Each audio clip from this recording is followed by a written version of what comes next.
So, what is your plan to switch gears here and get back to policy a little bit? What is your plan for healthcare? I'm a strong believer in Medicare for all. I think that I know that if we had had that going into this crisis, the shape of this would definitely be different. We've been witnessing for quite some time the gouging of the American public in terms of healthcare costs. One of those areas is in regards to big pharma. I definitely believe that we have to nationalize big pharma. We have to ensure that medical supply and pharmaceuticals are a part of this national healthcare system.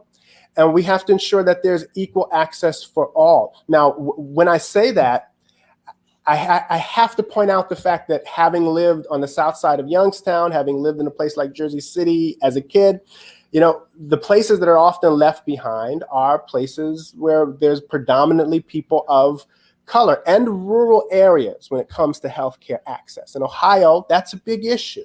And so we can't just talk about giving everyone a shiny new healthcare card, so to speak, but not ensuring that there's actual access in communities. So we need to invest in clinics and hospitals in these communities that are underserved. We need to invest also in healthy food in areas that have become food deserts.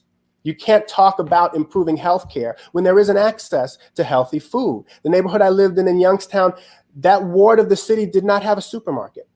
If you were purchasing food within the boundaries of that ward of Youngstown, Ohio, you were probably purchasing various kinds of unhealthy food from Family Dollar or Dollar General or a gas station. You have to consider that in a broader scope of improving the health and access to health care for the American public. You have to consider that.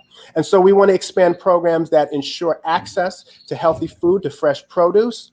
And we want to ensure that there's a wider spread of access to hospitals and clinics, whether we're talking about underserved urban areas or underserved rural areas. That's a big part of the picture.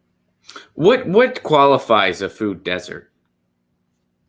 If we're talking about a food desert, there are various ways in which you can be a food desert. It doesn't mean that you don't have food available. Right. It means that you don't have essentials like fresh produce available. In a place like the 6th Ward of Youngstown, you can access food. There are things you can purchase at your local gas station. There are things you can purchase at Family Dollar. If your diet consists of eating, no offense to this particular product, Top Ramen or Doritos, if that is what your diet consists of, that is not a healthy diet. I think everyone would acknowledge that. Those are, quote unquote, sometimes foods. If you can't access fresh produce, if you can't access the basic building blocks of having a healthy diet, then you live in a food desert. It doesn't mean that you're living somewhere that, period, doesn't have food. It means you're not able to access a healthy diet. Mm-hmm. Yeah, because I think that's another common misconception like some people will have where they're just like, what do you mean food desert? McDonald's is right there. And it's like, no, that's not that's not what this is about. Get your news on with Ron. Don't you want to know what's going on? We're getting our news on today. Get your news on with Ron. Don't you want to know what's going on? We're getting our news on today. You can tweet me an article at Ron Placone. We'll go through it together